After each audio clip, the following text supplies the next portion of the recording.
Hey guys, tonight we're sinking our teeth into a tale so sweet, so fragrant, and so absurdly specific that you just might slip into a historical sugar coma. We're talking about peaches, but not just any peaches, imperial peaches, grown under watchful eyes, guarded by state-appointed fruit inspectors, and handled with more reverence than most Ming Dynasty officials. Picture it. It's dawn in 15th century Beijing. The air is thick with incense and morning mist. Deep inside the forbidden city, a man in silk robes crouches beside a low tree, squinting at a pale pink blossom. He frowns, adjusts his abacus, makes a note on parchment. That blossom, it bloomed one day too early. He'll have to report it. And you probably won't survive this if you've ever rolled your eyes at your local grocery store's organic section, because what we're about to uncover is a full-blown peach inspection bureaucracy. And yes, it gets weirder than you think. So, before you get comfortable, take a moment to like the video and subscribe, but only if you genuinely enjoy what I do here. And tell me in the comments, where are you watching from? And what time is it right now where you are? Now, dim the lights. Maybe turn on a fan for that soft background hum. And let's ease into tonight's journey together. You trudge through the imperial gardens at sunrise, the silence interrupted only by birdsong and the soft rustle of robes. Towering walls guard this orchard. Guards patrol the perimeter, not with weapons drawn, but with scrolls in hand. They're not watching for assassins. They're watching peaches. To understand why the Ming Dynasty appointed peach inspectors, you first have to understand what peaches meant. To us, they're fuzzy summer fruits, tossed in cobblers or sold by the crate. But in Ming China, they were symbols of longevity, prosperity, celestial power. The peach had mythic status long before the Ming rose to power. In Taoist folklore, the Queen Mother of the West grew peaches that ripened only once every 3 usual years. A single bite was said to grant immortality. Naturally, the emperors wanted a taste. Historians still argue whether the earliest Ming emperors truly believed in the divine power of peaches or simply leaned into their symbolism as a form of public image management. Either way, by the mid-15th century, the peach was no longer just a fruit. It was a state-sponsored miracle in waiting. Imperial orchards, especially those within or near the Forbidden City, were cultivated with obsessive care. Each tree was tracked its age, its yield, even its temperament. Some trees were said to bloom better when sung to by eunuch musicians. Whether true or not, that particular expense made it into the budget, and when the first blossoms appeared in spring, the inspectors arrived. These weren't gardeners. They were elite bureaucrats, trained not in agriculture, but in record-keeping. They didn't prune, they didn't plant, they observed, measured, catalogued. A peach was weighed, its blush matched to silk samples, its fuzz evaluated like embroidery. The most perfect specimens were tagged with red silk ribbons and entered into ledgers. One blossom off schedule, and the whole batch might be downgraded. The first mention of an official Peach Perfection Bureau comes from a 1427 palace document. Their duties: to oversee the fruit of celestial harmony and ensure its fit offering to the Son of Heaven, which is a poetic way of saying, no mushy peaches, or heads will roll. You pass under a peach bough now, your fingers brushing the delicate fuzz of a ripening orb. It's perfect, fragrant, soft, and somewhere, a clipboard is being updated. You follow a curved stone path that winds beneath a canopy of peach trees, their blossoms glowing pale pink in the early morning haze. Dew sparkles on their leaves. The silence feels sacred, like entering a temple. And in a way, you are because this is the imperial orchard, and it might be the most obsessively curated fruit garden in human history. Located within the outer walls of the Forbidden City, but still heavily guarded, this orchard wasn't just a pretty patch of greenery. It was a symbol of imperial power, a stage for seasonal rituals. In the pulsing heart of the peach inspection bureaucracy, you pause beside a sign, etched in elegant brush strokes. Fruit of heaven, property of the dragon throne, subtle. The orchard contained dozens of peach cultivars, some native, some imported from the southern provinces, and a few said to have been smuggled from the Korean peninsula. The trees were spaced with mathematical precision, each surrounded by carefully raked gravel, and each tagged with a silk ribbon indicating its imperial readiness score. That's right, trees had rankings. Some were legendary. There was the yin blossom twin trunk, which reliably produced perfect symmetrical fruit, and golden curve no. Loin, so named for the way its peaches arched like jade spoons. Others were less consistent. One tree reportedly refused to bear fruit unless sung to by a specific eunuch with a high falsetto. That eunuch became a minor celebrity and was given a silk robe embroidered with tiny peaches. Historians still argue whether the extreme care of these orchards was about religious symbolism, political optics, or a sincere obsession with horticultural excellence. Some believe the emperors wanted to embody the ancient belief that just rulers could command nature to bloom. Others suggest it was simply a flex. After all, the Forbidden City wasn't known for its modesty. What's clear is that the orchard was no place for casual strolls. Entry was tightly restricted. Even to nobles, eunuchs maintained the grounds, but only a handful of senior fruit overseers were allowed to touch the peaches directly. Touching a ripe fruit without clearance could result in a demotion or, depending on the mood of the palace that day, a brief stay in the room of reflection, which, by the way, had no windows and was not actually a room. It was more like a very judgmental closet. And it wasn't just the fruit, the soil itself was imported. Imperial decree ordered that the peach trees be planted in earth that has never known defeat. So topsoil was gathered from ancient battlefields and sacred mountains, sifted through silk screens, and blessed by court astrologers before being poured by hand at the base of each tree. One fringe historian even suggests that the soil was occasionally mixed with powdered jade to enhance spiritual resonance. Whether true or not, it was expensive and led to at least one theft scandal involving a gardener and a cartload of mysteriously glittery dirt.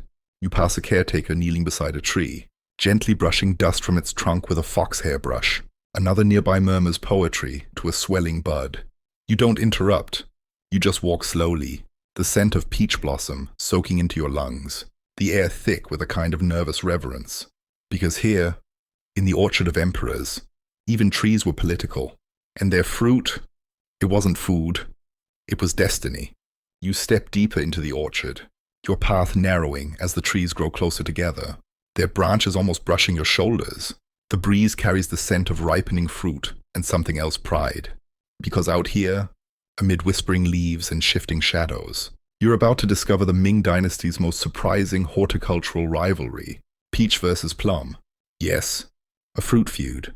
You arrive at a small clearing where two trees stand opposite one another, like rival scholars refusing to bow. One bears firm, ruddy peaches, their skins blushing with the first signs of ripeness. The other darker, sleeker holds deep purple plums, almost glowing in the dusk.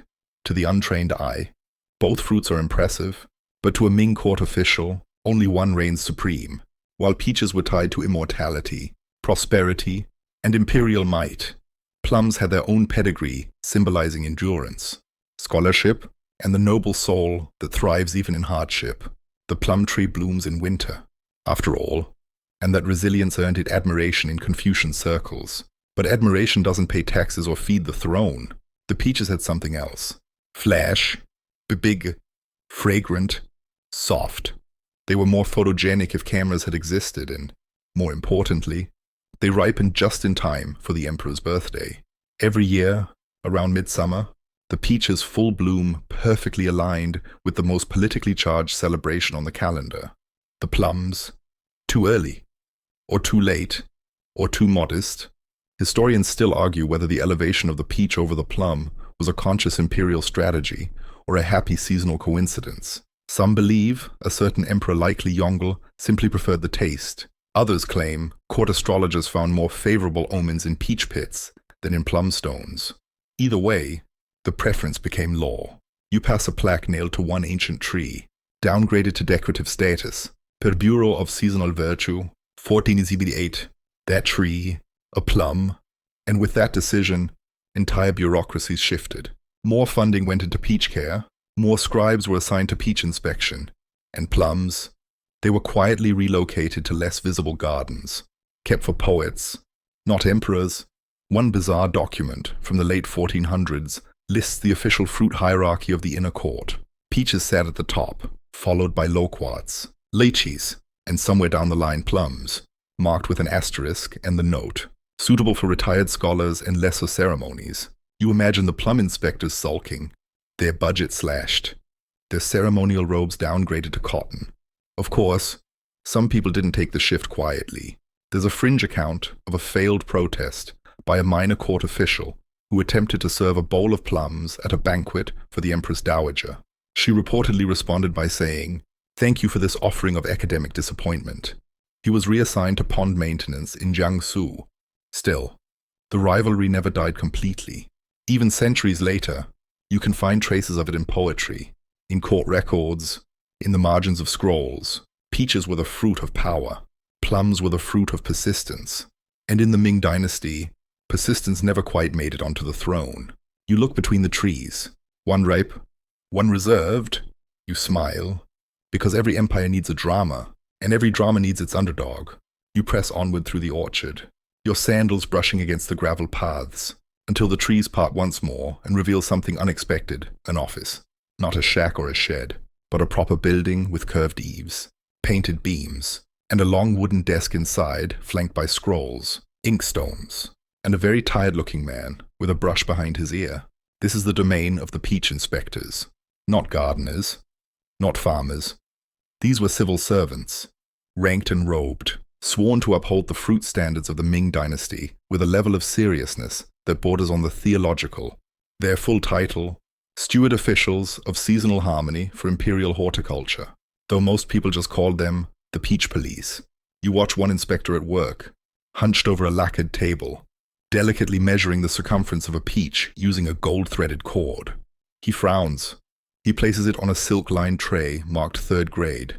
Soft blush. A second peach is sliced in half, not to eat but to check the color of the pit, which must not be too pale or too frantic. Per one particularly vague directive from 1465, it's all in the manuals. Yes, they had manuals, thick scrolls with titles like The Harmonious Peach, on the blooming of imperial fruit, and proper scent ratios for ripe stone offerings. These texts outlined exact standards for evaluation, shape, fuzz density, weight range, scent notes, and ripening timelines. Historians still argue whether these manuals were truly followed or merely ceremonial. Some scholars believe they served more as propaganda tools, proof of the emperor's cosmic alignment with nature. Others insist that certain emperors, especially the notoriously hands-on Wan Li, enforced these standards ruthlessly. And it wasn't just about checking fruit. Inspectors kept diaries. One surviving account from a mid-level inspector reads, "Today the orchard yielded 112 specimens. 2 were round enough to cause delight. 14 too freckled. 1 burst before review. This reflects poorly on tree 17. Must observe tree 17 for further attitude." Yes, they wrote about trees like moody employees. The inspectors had ranks. 2. Junior scribes merely recorded data. Senior officials could pass judgment on batches. Only the High Harmonizer, a post held by just one man at a time, could declare a peach worthy of ceremonial presentation. This wasn't just bureaucratic fluff. It was a huge honor. A peach judged worthy might be placed in the Empress's breakfast bowl, or offered in tribute at a seasonal temple rite. You glance at the wall of the office. There's a large brush ink chart labeled Ripening Reports by region. It shows red dots clustering around Suzhou, yellow near Hangzhou, and a few ominous black dots near Yunnan marked Delayed. Investigate. Fruit delays were serious business, and the inspectors didn't work alone. They coordinated with farmers, eunuchs, transport agents, astrologers, and even painters. One artist's entire job was to sketch perfect peaches as backup records in case anything went wrong in transport. It was essentially, the 15th century version of a photo ID. You pause by a tray labeled Reclassified. Inside are 3 peaches that look perfectly fine to you, but the tags say otherwise. Too firm, over-blushed, and most dramatically suspicious glow. Because in the Ming court, a single suspicious peach could derail an entire ceremony, and somebody had to be there to stop it. So the inspectors worked long hours in silk robes, quills in hand, tape measures dangling from belts, all to make sure that when a peach was placed before the Son of Heaven, it was not just a fruit but a message, a symbol of order, of balance, of bureaucratic beauty, and maybe, just maybe, a snack. The sun lifts higher now, casting warm golden light over the orchard and its tiny empire of order. You follow a narrow path toward another building, not grand, but busy. Scrolls are being carried in, samples weighed on lacquer trays, and a small gong sounds every hour. This isn't a farm, and it's not quite a court. It's more like an office where everyone wears robes and no one eats the product. Welcome to the bureaucratic heartbeat of peach perfection. The Peach Records Hall. Inside, the scent of parchment and ripe fruit swirls together, equal parts floral and fermented. You step past a low threshold, where attendants scurry barefoot so as not to disturb the fruit with heavy footsteps. Each carries a tray of peaches or a long, rolled scroll, or, in one memorable case, both at once with the poise of a dancer and the anxiety of a mid-level bureaucrat. At the far end of the hall sits a man known only as the fifth registrar, scratching a brush across rice paper with the haunted focus of someone who's seen too many near-ripe disasters. Each peach passes through this room before it's approved for higher uses. Every variety is logged, every defect coded, every orchard branch accounted for in a set of ledgers so detailed they make modern spreadsheets look lazy. And yes, there are stamps, red wax seals, jade impression markers, and even a tiny brass die carved in the shape of a blossom. It's applied to peaches considered worthy of restricted ceremonial handling, meaning only 2 eunuchs may touch them, and one must be humming a harmony from a pre-approved repertoire of court songs. You raise your eyebrows. A clerk nearby nods without humor. Protocol, he murmurs, already blotting ink for the next entry. Historians still argue whether these excessive rituals were intended to elevate the fruit or simply to justify the massive administrative structure built around it. Some say the inspection process became a metaphor representing how even the smallest matter should pass through the layers of imperial oversight. Others think the whole thing got wildly out of hand once a few emperors took an especially poetic liking to their fruit. And they may be right. A memo from 1472 outlines 3 different hand-warming techniques for transporting peaches indoors during cold mornings. Another describes a now-lost ritual where 3 peaches were stacked on a jade pedestal, surrounded by burning lotus incense, to determine which would ripen first. Spoiler. None of them did. A court cat knocked them over. But the bureaucracy never blinked. Inspectors filed incident reports. Gardeners submitted delay justifications. There was even a department that handled peach-related omens. If a fruit split too early or bruised without explanation, it might be recorded as a sign of political turbulence. One emperor postponed a royal decree for 5 days because a peach showed too much red along the eastern ridge. You can't make this up, except the Ming court already did. And the deeper you go, the more surreal it gets. You pass a door marked Flaw Assessment Office. Inside, clerks with magnifying lenses examine fruit surfaces for imperfections smaller than a grain of rice. One holds up a peach to the light, shakes his head solemnly, and drops it gently into a basket marked, to be juiced. That's right. Even rejected peaches had a path. Some were processed for syrup, others were dried and shipped to lower-ranked officials. No fresh peaches for ministers with mid-tier rank. You had to earn that fuzz. You step outside again, blinking against the sun, your brain spinning with ledgers and codes and tray sizes and ceremonial stamps. All of this for peaches. But somehow, as ridiculous as it sounds, it all fits. Because in the Ming Dynasty, bureaucracy was an art form, and a perfect peach, that was its masterpiece. You drift toward the shaded portico of a nearby pavilion, where laughter echoes, not the nervous laughter of overworked scribes, but the knowing, whispered kind that smells faintly of scandal. A group of courtiers lounges on cushions, sipping tea and speaking in code. The topic? Not war, not law. Peaches, more specifically, how to get better ones without waiting in line. Welcome to the world of peach perks and subtle bribes, where high-ranking officials, palace concubines, and wealthy families quietly maneuvered to access the juiciest fruit before the inspectors gave their blessing. It turns out that in the world of Ming fruit protocol, a peach wasn't just a peach, it was leverage. You step into the room, unseen in your quiet dreamlike state, and witness an attendant deliver a silk-wrapped parcel to a senior inspector. He opens it just enough to see what's inside a string of freshwater pearls. Nothing is said, but the next day, a batch of peaches from that family's garden is given early seasonal privilege and advanced up the ceremonial distribution ladder. Historians still argue whether these under-the-table fruit favors were isolated missteps or signs of widespread favoritism. Some scholars point to memoranda from the Ministry of Rights that scolded certain inspectors for letting influence ripen before fruit. Others argue the inspectors simply worked within a system that expected gift-giving as a kind of unspoken efficiency tax. One surviving letter, written in florid prose by a court musician, reads, To be seen holding the peach of a favored orchard is to be held in favor oneself. Translation: if your peach was blushing early, people assumed you had connections. And of course, the emperor wasn't blind to this. Some emperors cracked down, reassigning entire teams of inspectors after sudden shifts in ripeness trends. One even issued a decree that any peach offered before official inspection would be labeled premature in spirit. That label carried weight. No court official wanted to be caught flaunting fruit that lacked bureaucratic purity. Others leaned into it.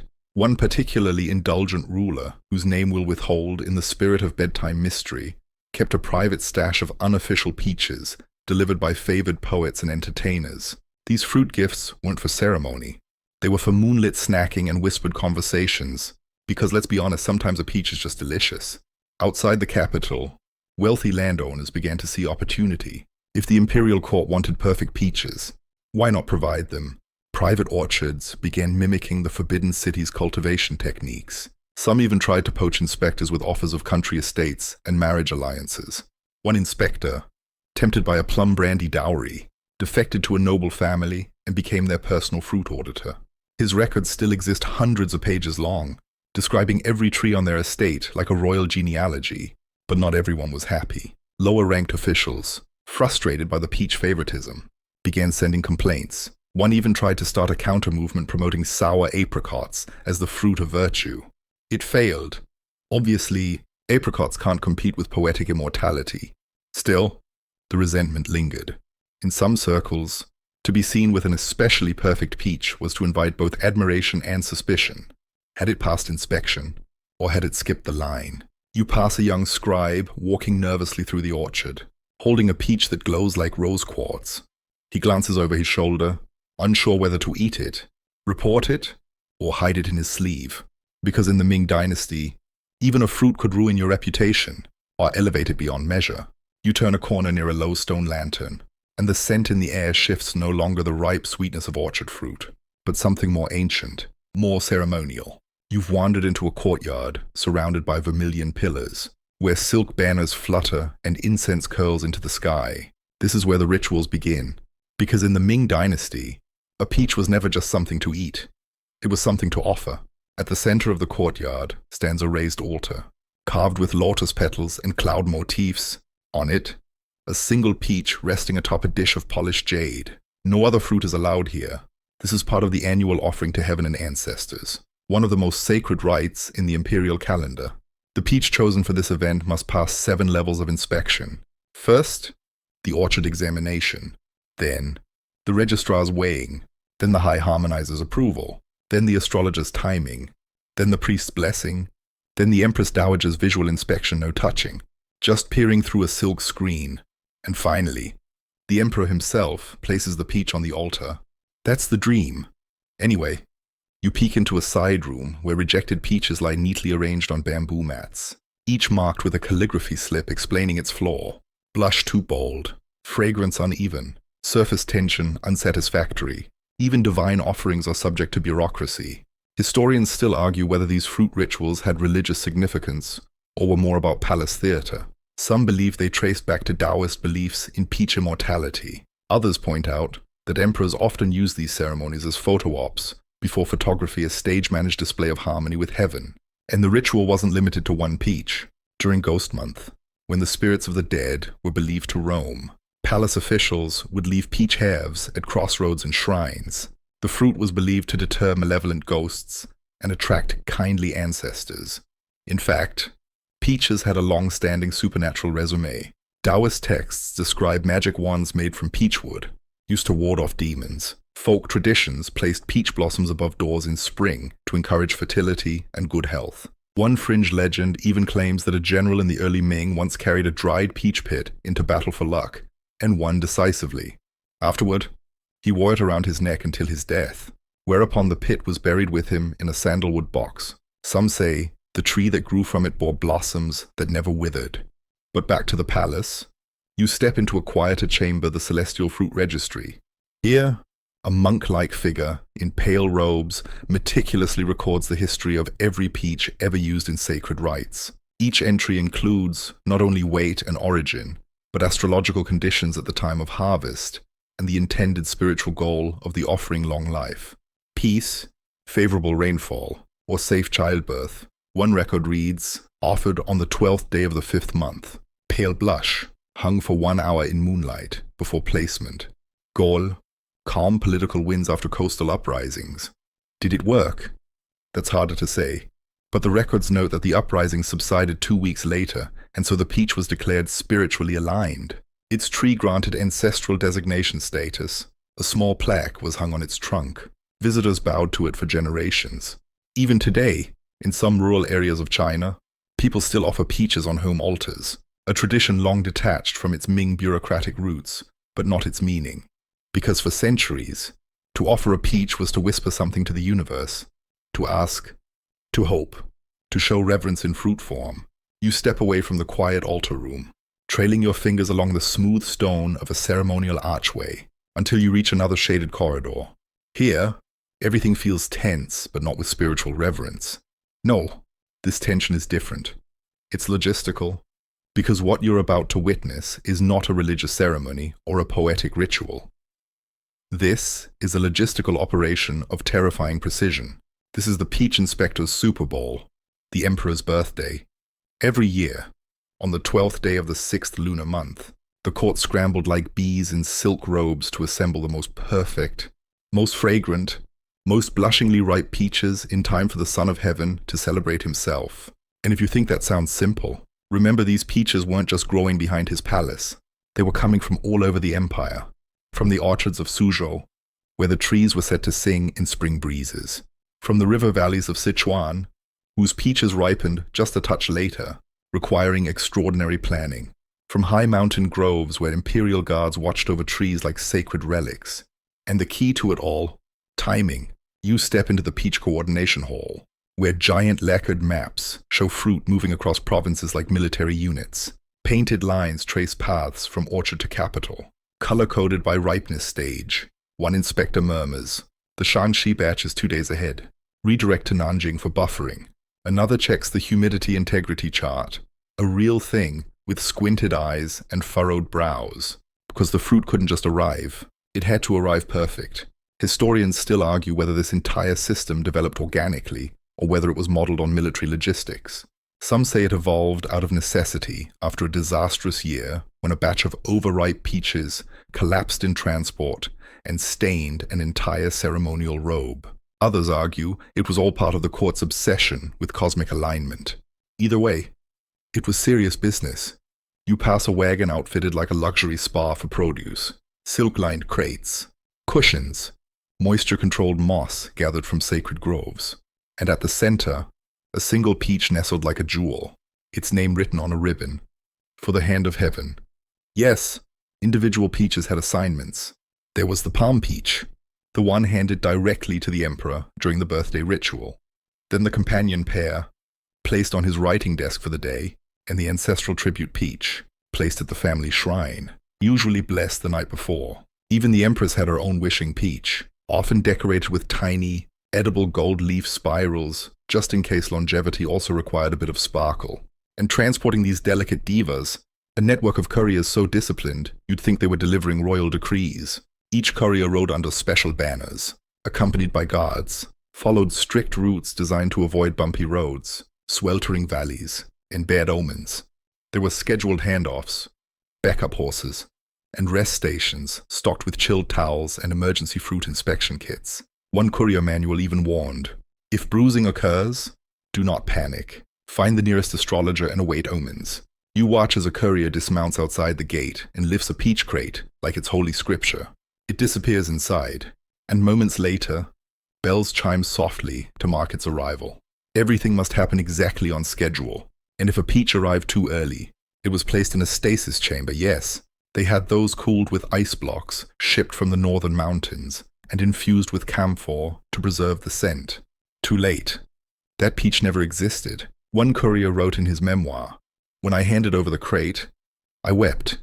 It was the most terrifying 5 days of my life. And he wasn't exaggerating, because this wasn't just fruit. This was a test of timing, loyalty, and devotion, and the emperor's birthday. It was the finish line. You follow the courier's path through the palace gate, the air thick with incense and peach blossom. until you reach a side courtyard where things aren't quite as polished. A cluster of lower-ranked eunuchs huddle together, whispering, glancing anxiously toward a sealed crate lying ominously on the ground. One of them sighs. Another mutters, "We'll have to file the report. You've just stumbled into a peach crime scene." Yes, fruit could fail inspection. And when it did, it wasn't just an inconvenience. It was a potential scandal, a ripple in the carefully choreographed fabric of palace ritual. And sometimes, it was treated like treason. You step closer to the crate. Someone lifts the lid slowly, and inside rests the culprit. A single peach, visibly bruised, its skin split just enough to expose the tender gold beneath. It's barely damaged, but that doesn't matter. It's ruined. The nearest eunuch pulls out a scroll and begins scribbling furiously. The others are already preparing the disposal tray, a lacquered wooden dish marked "flawed," not for offering. You notice the crate itself has been tagged "Incident, Code Blossom 4. Historians still argue whether peach-related punishments were truly as severe as some records claim. Some believe tales of demotions, imprisonments, or worse, were exaggerated to maintain discipline. Others point to real records edicts, official warnings, and budget reductions tied directly to fruit quality lapses. One case from 1491 involves a delay in delivery due to a sudden hailstorm in Shandong. The fruit arrived misshapen. The orchard inspector in charge was reassigned to manage irrigation pipes in Mongolia. His replacement, a man known for carrying 5 different measuring cords at all times, and once reporting a peach for being spiritually limp. And the consequences didn't stop at reassignment. There were hearings. A flawed ceremonial peach could trigger an entire review. Who inspected it? Who packed it? Which courier handled it? Was it stored too close to lychees? Was it overpreyed upon? One infamous Peachgate scandal from the mid-16th century involved 2 rival inspector teams accusing each other of sabotage. Someone allegedly tampered with the cooling moss inside a crate. The case dragged on for months, generating so many reports that it required its own annex to the Bureau of Fruit Harmony. Eventually, both teams were dismissed. Their replacement issued a new motto: "Ripen with dignity, deliver with honor." It was embroidered onto their waist sashes. But not every peach crime was about damage. There were forgeries, false documentation of ripeness. There were mislabelings, where a regional orchard was disguised as an imperial one. There was even one inspector who reportedly carved subtle decorative designs into the peaches to make them look more symmetrical. He claimed it was aesthetic enhancement. The court called it fruit fraud. You pass another room marked Ceremonial Reclassification Office. Inside, a tired man sits beneath an abacus, shaking his head as a junior clerk nervously reads off the defect codes of a shipment from Suzhou. Too light, too firm, too early, too fragrant. The clerk pauses. Too fragrant, he asks. The older man doesn't even blink. It's suspicious. Even the smell of a peach could get someone in trouble. And what happened to the flawed fruit? Some were juiced and served to minor court officials. Others were dried, chopped, and sent to temples. But a few of those tied to major inspection failures were ceremonially buried, wrapped in silk, placed in tiny wooden boxes, and interred in what one record calls the Garden of Lessons. Yes, there was a cemetery for bad peaches. You stand silently now, watching the flawed peach being carried away on a low tray. No one speaks. Everyone understands the weight of the moment, because in the Ming Dynasty, a single bruise could bruise reputations, and fruit wasn't just judged. It judged you back.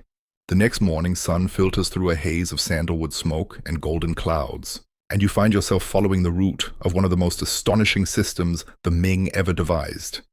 Not a road, not a river, but a fruit highway.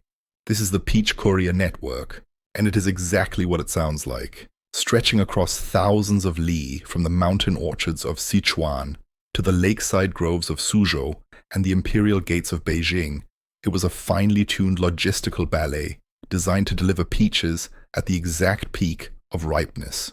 You pass a resting station just outside the capital, where tired couriers drink warm tea beside crates nestled in moss. The walls are covered in timetables, courier logs, and peach phase diagrams. Green blush, pink crest, golden edge. It's less a rest stop, more a fruit temple. Each courier wears a badge, a silk token stitched with a peach blossom, edged in bronze, silver, or gold depending on rank. They travel in relays, like imperial marathon runners, but instead of scrolls or swords, they carry peaches, sometimes only one. That's all it takes to make or break a ceremony. You watch one courier lift a peach from its padded compartment and hold it to the light. He sniffs it, not with hunger but fear, because even after weeks of travel, if the peach is even one day too ripe, the entire delivery may be rejected.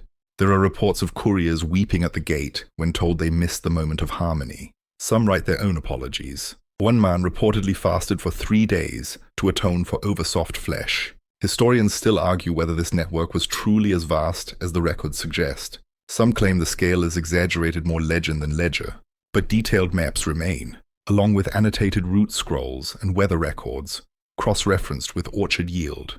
And it wasn't just about speed.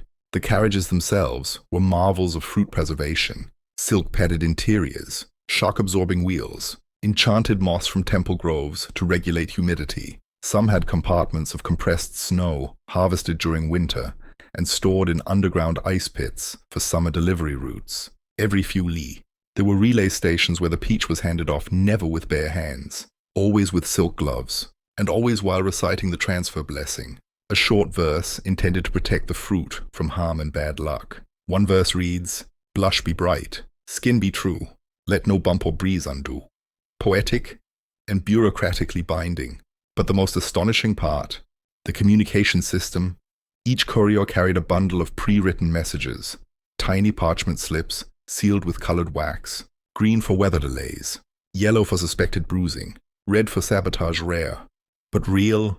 These messages were dropped at courier stations or passed to mounted scouts who rode ahead to warn palace scribes. One corridor in the imperial palace was nicknamed the Blush Line, where messages about approaching peaches were sorted and prioritized like royal intel. And the timing. Oh, the timing. Every peach was labeled not only with its origin, but its predicted moment of perfection. Inspectors used a formula involving harvest date, moon phase, humidity, and regional average blush rates. If that moment passed while the peach was still in transit, the entire delivery was reclassified for consumption only. Not ceremony, not poetry, not politics, just dessert. You pass one courier packing his bags. He bows before the peach crate like a monk before a relic. Then he mounts his horse and vanishes into the sunrise, the peach swaying softly in its silk cradle, because no one was allowed to fail the peach. Not the growers, not the inspectors, not the couriers, not even time itself. The sun has climbed high now, and the orchard heat hums like a distant kettle. You follow a narrow corridor tucked behind the inspection hall, no sign, no fanfare, just a low door, and beyond it, trouble. Because even in a world run by scrolls and silk and ripening charts, sometimes peaches disappear. You've just entered the hidden world of forbidden orchard intrigue, the shadowy side of peach bureaucracy, where spies, sabotage, and theft are as real as paperwork. You hear the whispers before you see the faces. A pair of eunuchs lean close, trading gossip behind fluttering fans. You catch fragments. Tree 14, branch split overnight, and last year's courier still hasn't returned. There are scrolls scattered across a low table coded notes. Strange delivery receipts, one stamped confidential. Peach security. Yes, there was a peach security division. Historians still argue whether it operated like a formal agency or more like an internal affairs team for the Ministry of Rights. Some records refer to them as guardians of the fruit path. Others call them simply the branchmen.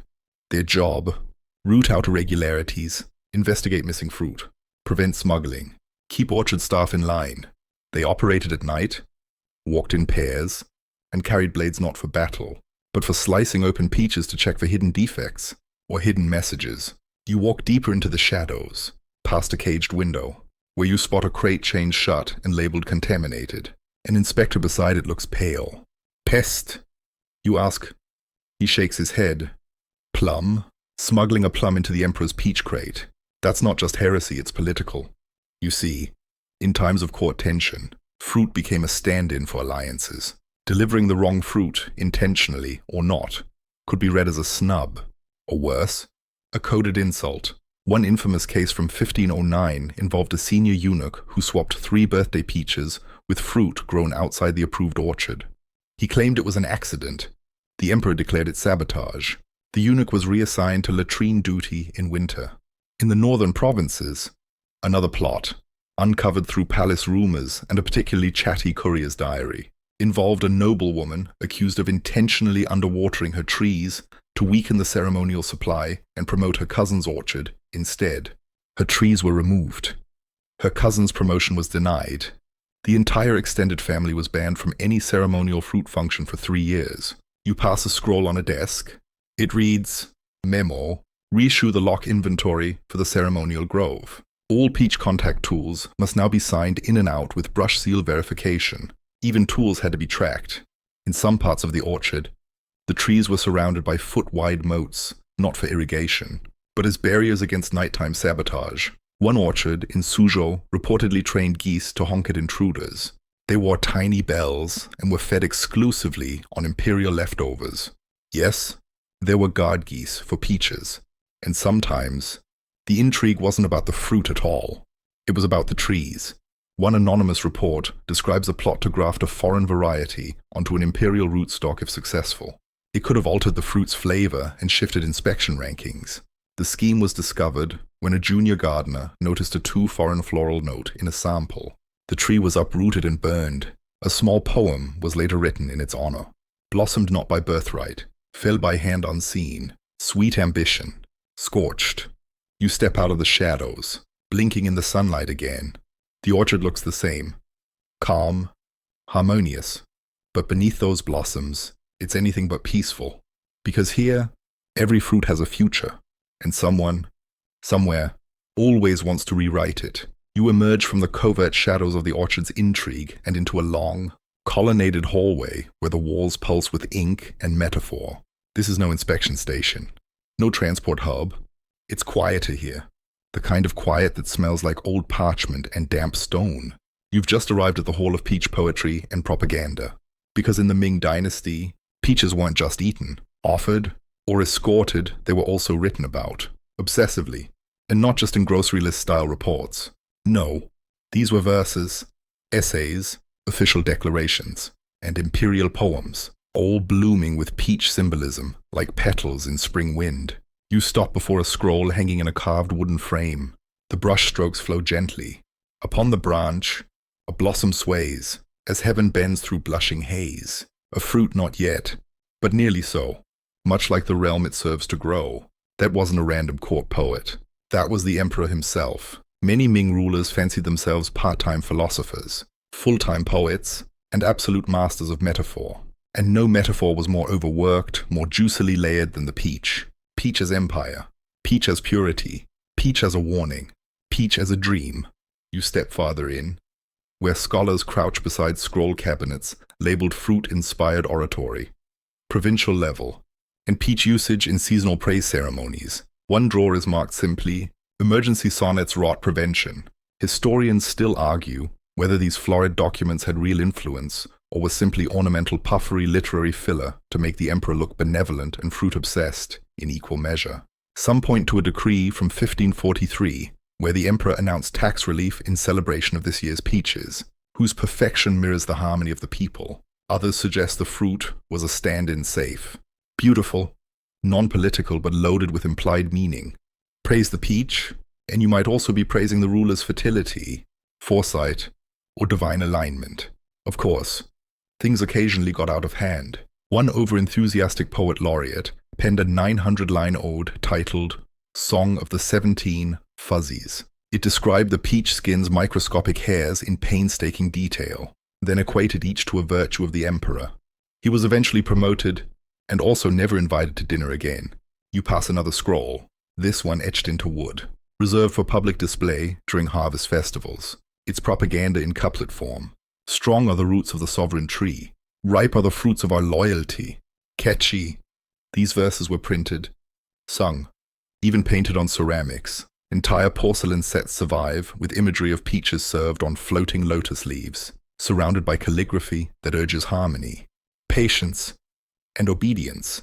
One fringe theory suggests that peaches were even used to subtly shame regional governors. If the imperial court sent you a basket of peaches accompanied by a poem about blush delayed or flavor deferred, it was likely a metaphor for your administrative underperformance. There's a record of a governor in Hunan who received such a gift. He tried to deny its meaning. A month later, He was reassigned to oversee snowdrifts in northern Gansu.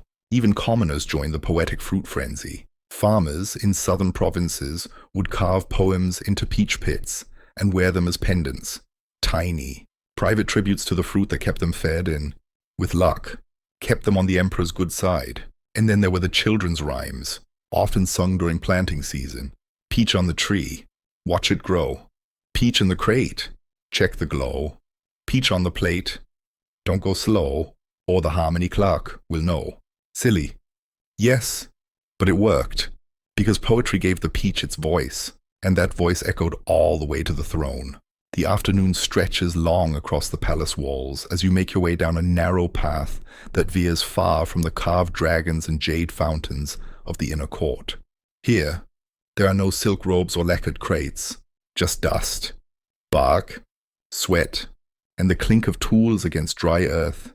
This is where you meet the people who actually grow the peaches. Welcome to the world of the peasant peach problem. Because while the peaches of the imperial court were brushed with fox hair and sung to by eunuchs, many of the peaches that ended up on palace trays were grown by ordinary farmers, poor, sunburnt, and very much not invited to the ceremonies. You walk past terraced fields in Jiangxi, rows of peach trees stretching toward misty hills. A man in a straw hat holds up a branch and squints.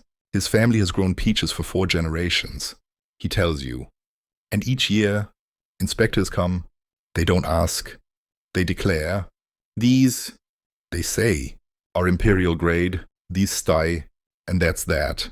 Historians still argue whether the relationship between the palace and peasant growers was exploitative, cooperative, or something in between. Some say farmers were honored to have their fruit selected for tribute.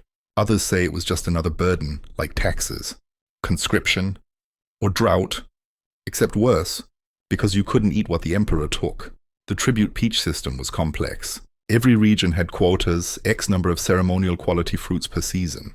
These numbers were assigned with mathematical precision by bureaucrats who never visited the orchards. If a region underdelivered, the governor answered for it. If it overdelivered, the surplus was praised but never paid for. One surviving document from 1527 shows a farmer petitioning for compensation after 27 peaches were taken from his land during a surprise inspection. His request was denied on the grounds that a farmer should be nourished by the glory of service. Translation: you get exposure, not silver. Peasant families often tried to game the system. Some painted their peaches with crushed hibiscus to deepen the blush. Others tied silk to branches, hoping to trick the inspectors into thinking their trees had court connections. One bold farmer supposedly bred smaller peaches and hid the good ones in the center of fake stone walls. When found, he claimed they were spiritual experiments. It didn't work, but the effort was noted. Of course, there were rewards too. If a farmer's peaches were consistently selected, their name might be recorded in the provincial tribute ledger. Some were gifted a silk sash or a jade button. A few were invited to stand in the outer courtyard during festivals not to participate, but to witness the heavenly fruit's final destiny. One farmer described it as an honor I neither understood nor enjoyed. The truth is, the system wasn't built for them. Peasant growers dealt with droughts, pests, floods, and imperial quotas. They were praised when their trees bloomed on time, scolded when they didn't, and taxed regardless. And yet, they kept growing, because as much as the court adored ceremony, it couldn't survive without those calloused hands in the mud. You pass a girl tying red thread around the base of a young peach tree.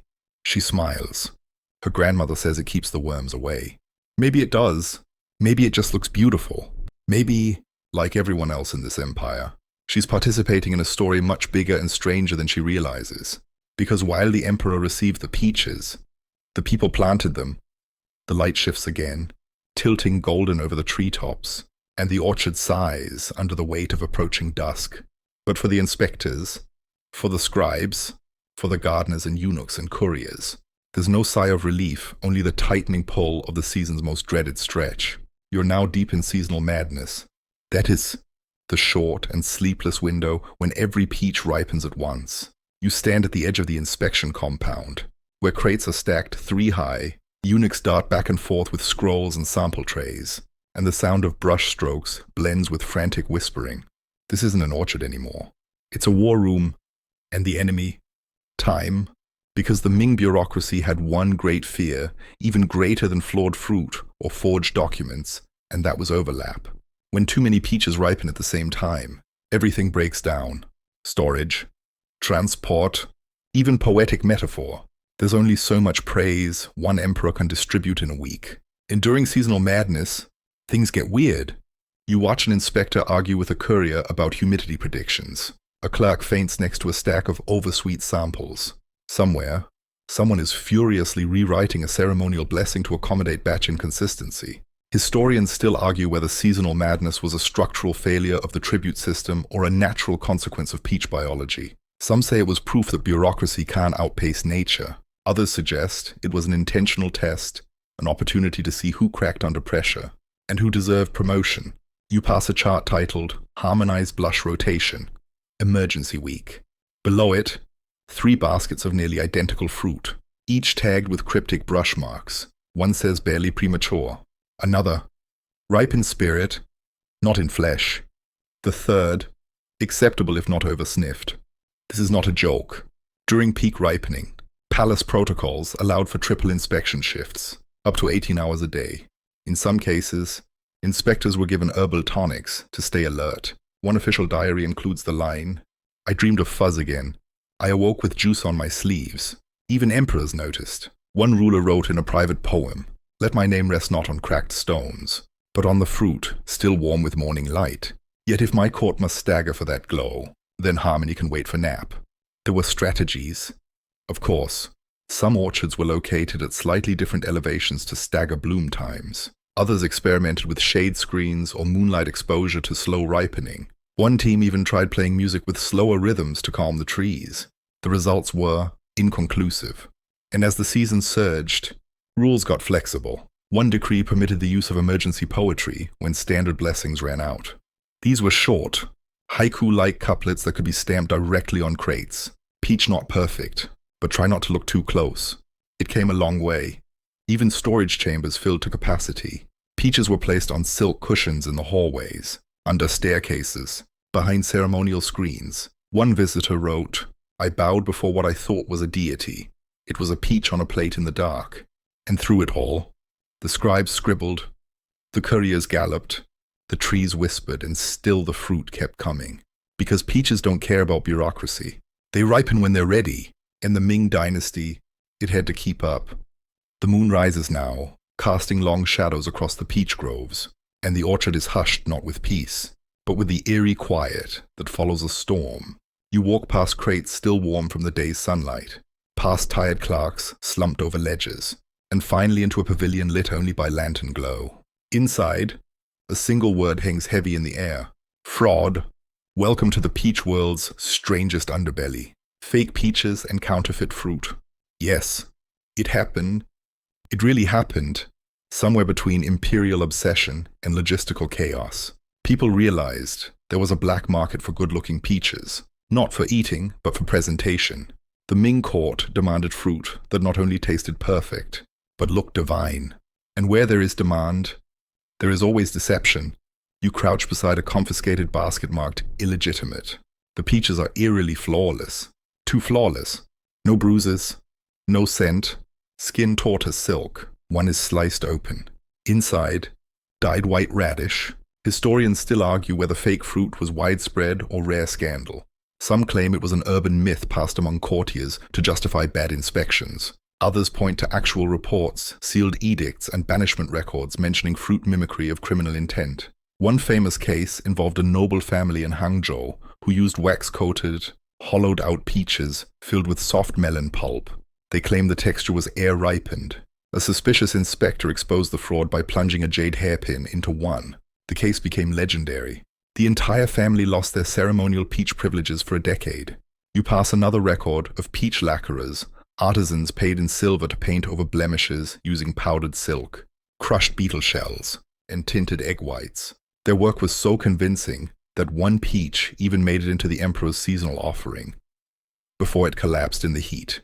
The offering was cancelled, the artisan vanished. But the fakes weren't always malicious. Sometimes, they were desperate workarounds. Farmers whose fruit didn't meet quota would embellish a batch to avoid punishment. Traders caught between ripening schedules and court deadlines might apply enhancements. Some inspectors even turned a blind eye, whispering, "If heaven forgives the fog, why not the touch-up?" And then there were the decoys. To prevent theft, some couriers traveled with duplicate crates, one filled with real ceremonial peaches, the other with wax or low-grade fruit. Thieves who struck the wrong crate would disappear into the hills, only to find themselves hauling cabbages in disguise. It was both strategic and hilarious. You find a training manual tucked in a lacquer box titled The True Peach. Identification Practices. It outlines techniques still used today in high-end markets. Gently press near the stem if it resists too much. It's likely hollow. Scent test under the calyx. No smell means no soul. Shine test under lamplight. Real fuzz scatters light. Fake fuzz glows evenly. And always listen. A real peach doesn't sound perfect when tapped. Because perfection, it turns out, makes noise. You glance around the confiscation chamber. A tiny display shelf holds the strangest exhibit yet. A peach carved from ivory, wrapped in dyed silk, fitted with a hinge. Inside, a miniature poem scroll and a single dried blossom. Not counterfeit, just a gift, from one poet to another. Proof that even in a world of fraud and inspections, people still love the story more than the score. Because the truth is, fake peaches didn't ruin the empire. They just reminded it. Nothing real lasts without a little softness. The stars glimmer above now, faint and cold. As you walk along the palace walls, where the wind rustles through dry leaves, and the scent of overripe fruit lingers in the cracks between stones. You've explored the rituals, the couriers, the poetry, and the deception. But now it's time to face the least romantic aspect of the Peach Empire, the one no poet ever wrote about. But every inspector understood deep in their ink-stained soul. Tonight, you step into the world of peach taxation gone wild. Because in the Ming Dynasty, if something existed, it was taxed. And if it was beautiful, seasonal, symbolic, widely traded, giftable, perishable, offered in ceremonies, and obsessed over by the emperor himself, oh, it was very taxed. You enter the Bureau of Tribute Tithes and Commodity Deductions, a building so profoundly unfun that even its decorative vases look stressed. Scrolls tower like snowdrifts, ink brushes are worn to the nub, and one poor scribe is muttering multiplication tables in his sleep. On the walls, charts titled Regional Yield to Tax Ratios, Stone Fruit Only and Late Bloom Penalties. Adjusted for solar calendar. Drift. Peach taxation wasn't simple. There was the tribute tax, a percentage of each orchard's best yield owed to the court annually. Then the market levy, an additional charge on any peach sold in a licensed market, scaled by ripeness tier. There was a ceremonial use exemption, but only if the fruit passed inspection and arrived on time.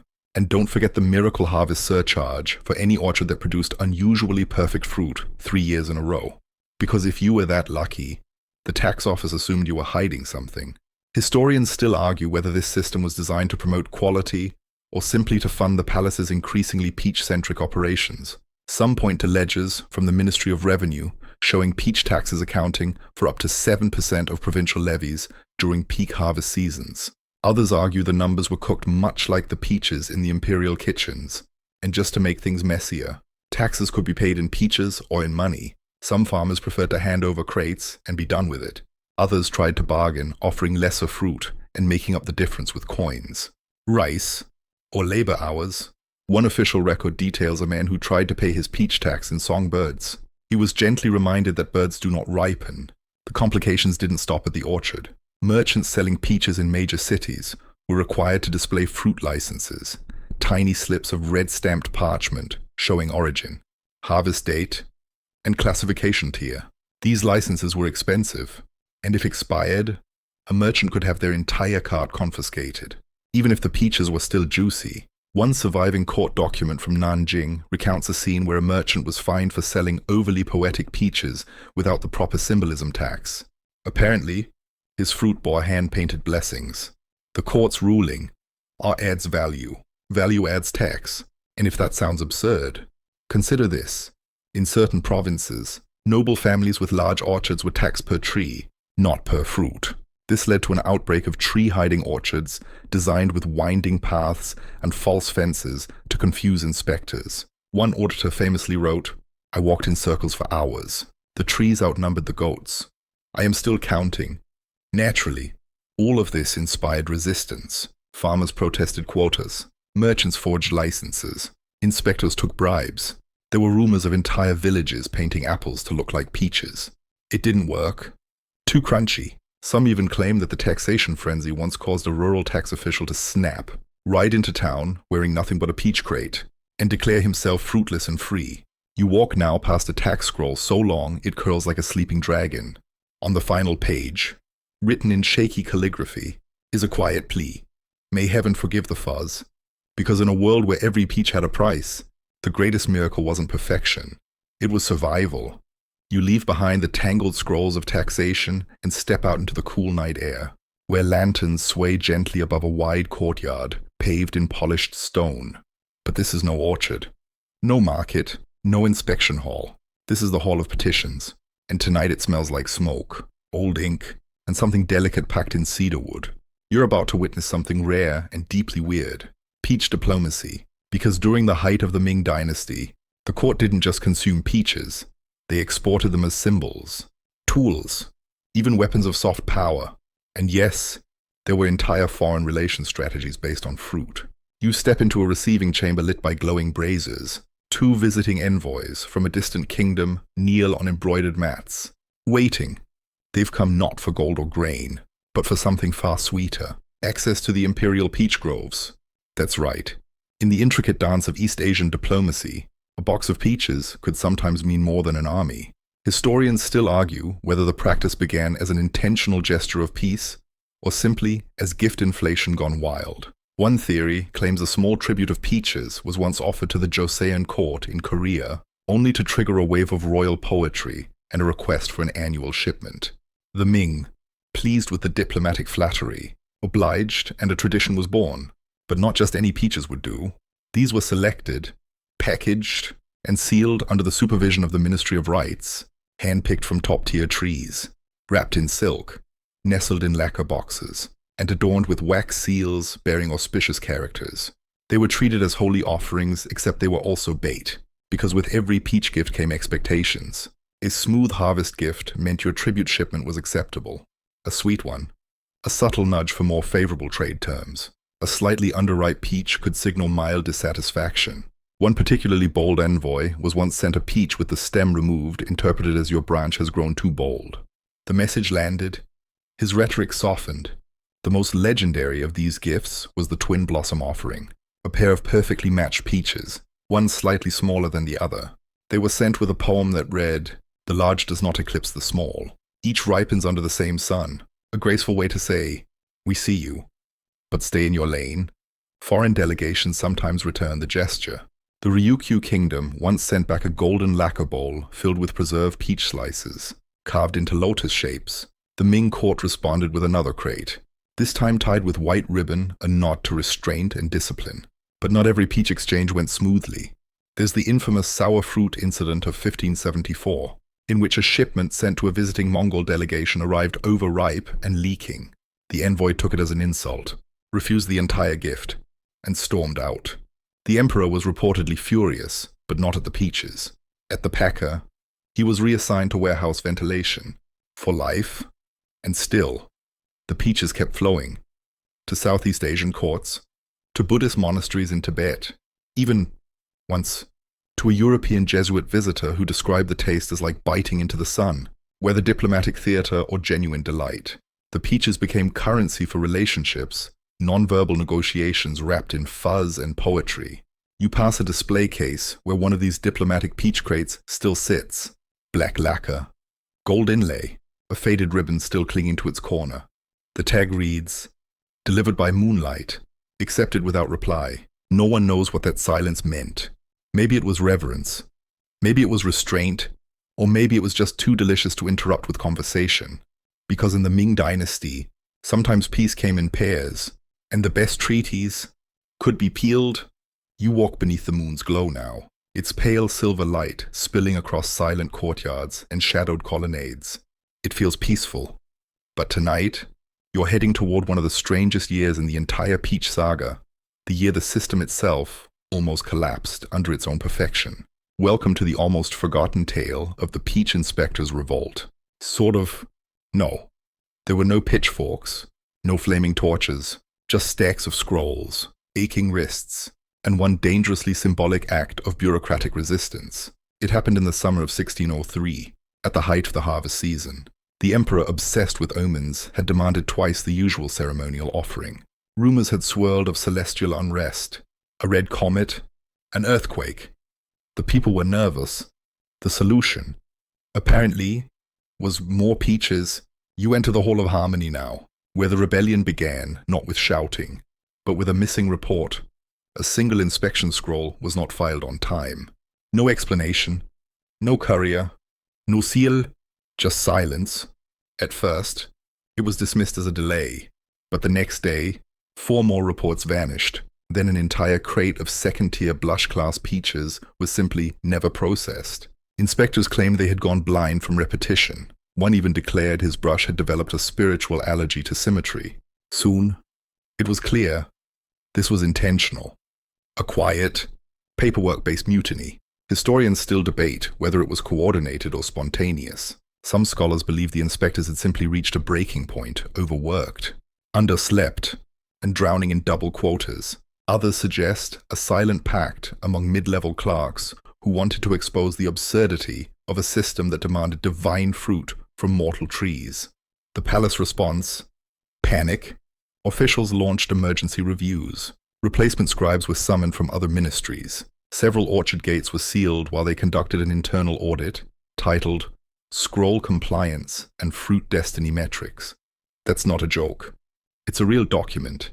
One clerk, known only as the Third Watch Recorder, left a personal entry that survives to this day. Today we refuse to rank a batch of peaches.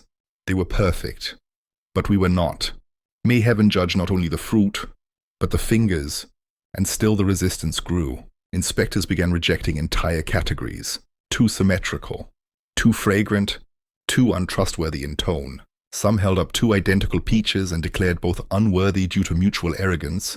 One high-level official delivered his inspection notes in rhyme, forcing the bureaucracy to either decode them or admit they had no idea what was happening. It was, in a way, the first poetic strike. Eventually, the emperor was informed. His reaction, surprisingly calm. Perhaps he understood. Perhaps he was tired too. Instead of punishment, he issued a decree. Let the peaches ripen in peace this season. 1 perfect fruit is worth more than 1,000 tired scrolls. The tribute was reduced, inspections were paused for 2 weeks, and a new law was passed. No inspector shall be assigned more than 108 peaches per day, a strangely specific number sacred in Buddhism, symbolic in numerology, and just low enough to prevent total collapse. The rebellion ended, not with dismissal, but with dignity. Today, if you visit certain libraries in Beijing, you can find a scroll marked The Year of the Quiet Refusal. Its last line reads, "When the peach was perfect, and the people were not, we set down our brushes and waited." It wasn't a revolution, it wasn't chaos. It was something more rare. Bureaucrats saying no, gently, collectively, with grace, and for a brief moment, the peaches were allowed to ripen without judgment. The night deepens now, soft and still, the stars like distant seeds scattered across black silk. The courtyards are empty, the ledges are closed, and as you walk through the orchard, one final time, you sense it, the end of an era. This is the peach decline, the slow, quiet unraveling of a system once so intricate, so adored, and so absurdly detailed. It seemed eternal, but nothing, not even the most perfect fruit, stays ripe forever. It began, as all declines do, with change. The Ming Dynasty's later years were marked by unrest, fiscal strain, natural disasters, foreign incursions, and a bloated bureaucracy struggling under its own paperweight. The peach system, once a point of imperial pride, became a symbol of excessive ceremonialism of style over substance, blush over backbone. Historians still argue whether the peach obsession accelerated the dynasty's decline or merely mirrored it. Some believe it was a harmless eccentricity, a poetic diversion from more pressing issues. Others see it as evidence of a court that had lost touch, where inspectors tracked fuzz density while provinces starved. And then came the internal reviews. Officials began questioning the cost of transporting fruit across thousands of li. Reports were compiled. Charts were drawn. One minister wrote, "We measure our harmony in baskets while the granaries grow thin. You pass a storage room now empty, except for a few crates, half-filled, neglected. A faded label reads, 'Reserved for celestial ceremony, suspended, suspended.'" The word itself hung over the peach world like a final autumn leaf. The inspectors, once so proud, were quietly reassigned, some to grain offices, others to irrigation surveys. A few, perhaps unwilling to let go, continued inspecting fruit. Unofficially retired scholars, squinting at market stalls, murmuring about floral notes that lack restraint. The last known official ceremonial peach log ends in 1638. A single line, ink faded but legible, one offering prepared, no recipient assigned. The Qing Dynasty would take over not long after, bringing new rules, new rituals, and new fruit preferences. Peaches remained part of the culture, but no longer the centerpiece. The courier networks disbanded. The inspection scrolls boxed up, stacked in archive rooms no one bothered to dust. But not everything was lost. In some villages, small rituals persisted. A peach offered at the family altar, a blessing whispered during pruning. In remote corners of Jiangsu and Anhui, old farmers still marked their best trees with red silk, unsure why, only that it felt right. And in poetry, the peach never left. It became a symbol of nostalgia, of things once valued, of systems that were absurd, yes, but also beautiful in their way. You pass a small pavilion where a child sleeps beneath a peach tree. Her grandmother sits beside her, humming an old tune. The words are soft, nearly lost to the breeze. Pick not the first, nor the last to fall, but the one that waits, unseen by all. You smile, because somewhere beneath the scrolls and ceremonies, the blush and bureaucracy, the fuss and the fuzz, there was a genuine affection. For the fruit, for the trees, for the act of paying attention to something small and sweet and short-lived. The peach empire is gone now, but its seeds, they're still planted. You return to the edge of the orchard, where the peach trees sway gently in the early morning breeze, their branches brushing one another like old friends, saying goodbye. The palace is asleep now. The inspectors are gone. The scrolls rest undisturbed in their dark, paper-scented tombs, but something lingers. Not the bureaucracy, not the rules, just the legacy, because while the great machine of the Ming peach inspection system ground to a halt centuries ago, its echo didn't vanish, it simply softened, drifted, scattered. Like petals in wind, this is the afterlife of the peach inspectors, and it's stranger than you'd expect. You pass through a small village in modern-day Jiangsu, where the annual Peach Blossom Festival draws crowds with lanterns, tea, and poetry recitals. On one street, an old man sells wooden peach replicas, each carved with characters like harmony, fortune, and timing. Tourists take photos beside trees strung with red silk. Children bow to their favorite blossoms. They don't know they're reenacting a bureaucracy, but they are. And elsewhere at museums in Beijing, in libraries in Suzhou, in hidden university archives, you'll still find inspection ledgers. Massive, detailed, full of inked observations and reverent nonsense, like texture too sincere. Historians gather around them like priests around relics. Some scholars say the peach inspection system was one of the earliest examples of state-regulated aesthetics. Others compare it to modern quality control methods in luxury industries. A few even argue that it laid the foundation for ritualistic quality metrics in everything from calligraphy to cuisine. And in a small cafe in Hangzhou, there's a drink called Imperial Harmony. It's just peach tea with a bit of rose. But if you ask, the barista might lean in and say, "We only serve it during blush season." Historians still debate whether the peach inspectors were brilliant or ridiculous, whether they brought order to chaos or drowned beauty in red tape, whether they were civil servants or performance artists in silk. But one thing is clear: they paid attention to texture, to scent, to color, to timing, and attention is its own kind of love. You walk now beneath the trees one last time. A single peach, ripe and freckled, hangs low on a branch. No one has inspected it. No one has weighed it. It just is, and it is perfect. Not because it passed a checklist, not because it was blessed by the emperor, but because it made it here.